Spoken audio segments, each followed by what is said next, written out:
konsep yang digunakan adalah mengundurkan diri, bukan dimundurkan.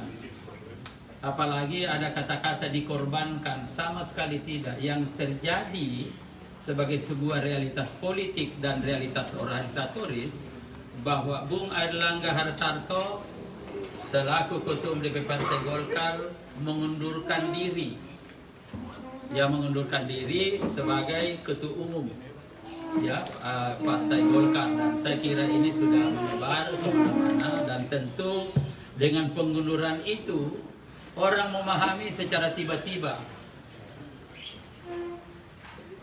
Saya ingin mengatakan bahwa tidak secara tiba-tiba, tetapi ada proses-proses terjadi.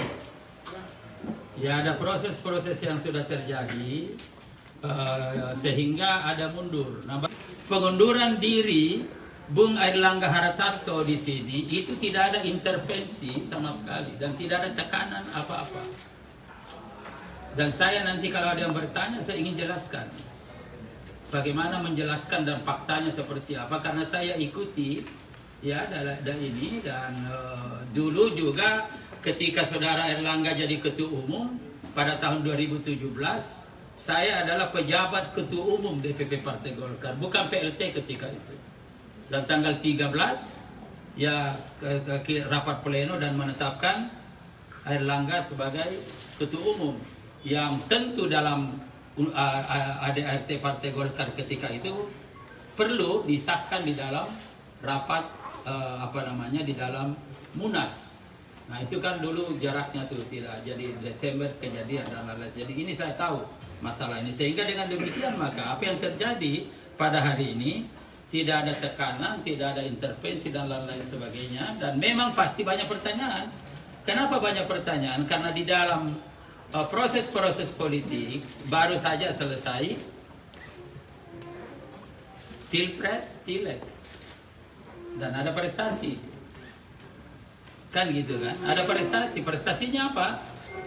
Mengantarkan pasangan Prabowo Gibran terpilih dengan suara yang cukup spektakuler, 58%.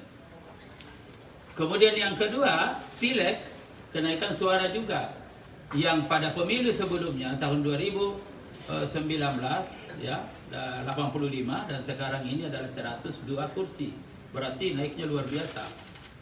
Nah, itu memang pasti ada pertanyaan-pertanyaan seperti itu. Nah, oleh karena itu, untuk menjelaskan ini, maka Bung Airlangga Hartarto sebagai alasan mengemukakan ini adalah bagaimana agar supaya untuk menjaga soliditas, keutuhan partai yang tadi sangat besar itu dan lain-lain sebagainya, di dalam mengelola berbagai kepentingan-kepentingan yang ada, sehingga keutuhan partai untuk ke depan mengantarkan Prabowo Gibran memimpin ini pada bulan Oktober dan lain-lain sebagainya, sehingga sejatinya sudah desain oleh pengurus yang merupakan hasil Munas itu, bukan sebaliknya.